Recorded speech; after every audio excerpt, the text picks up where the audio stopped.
सातत्याने मनोज जरांगेंना देखील काल आव्हान केलं होतं की मुंबई बाहेर पडल्यावर सरकार आपल्याला मदत करते, मात्र रात्रीच्या पद्धतीने गैरसोय झाली। त्यानंतर मात्र आंदोलकांची जी संख्या आहे ही आपल्याला पाहायला मिळते। पोलीस या ठिकाणी आपण पाहतो, पोलीस देखील या ठिकाणी विनंती करतात त्यांच्याकडून या ठिकाणी स्कूटर आणण्यात आलेले आहे।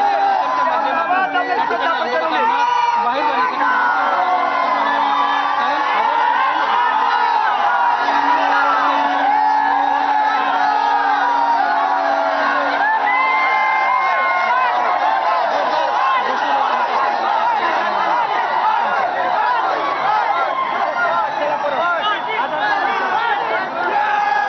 जाण्यासाठी सीएसएमटी परिसरातील आपण गोंधळ पाहतोय। प्रशासनाकडून या आंदोलकांशी संवाद साधला जातोय, कुठेतरी त्यांची मनधरणी करण्याचा प्रयत्न केला जातोय।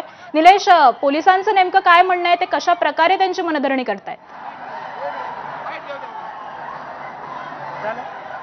आपण त्यांच्याशी बातचीत करणार आहोत। सर, कशा पद्धतीने तुम्ही आंदोलकांना आव्हान करताय, कशा पद्धतीची व्यवस्था करण्यात आलेली आहे? सर्व आंदोलकांचे स्वागत आहे।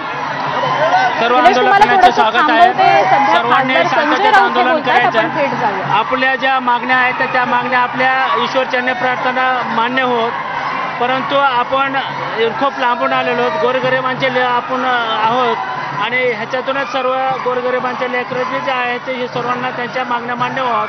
दुसरी गोष्ट अशी की जो डेलीचा रुटीनचा जो प्रवास आहे, जे लोक नोकरी धंद्यासाठी इथं आलेले आहेत आपल्या ग्रामीण भागामधून, त्यांच्या बी दैनंदिन प्रवासामध्ये अडथळा होऊ नये, आपण त्यांनाही सहकार्य करायचं आहे।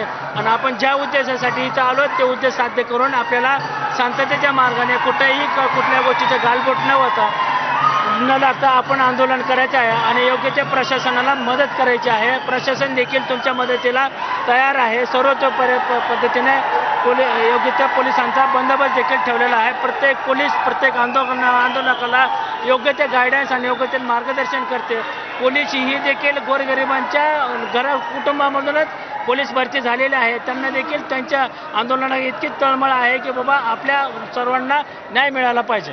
धन्यवाद सर, आमच्याशी बातचीत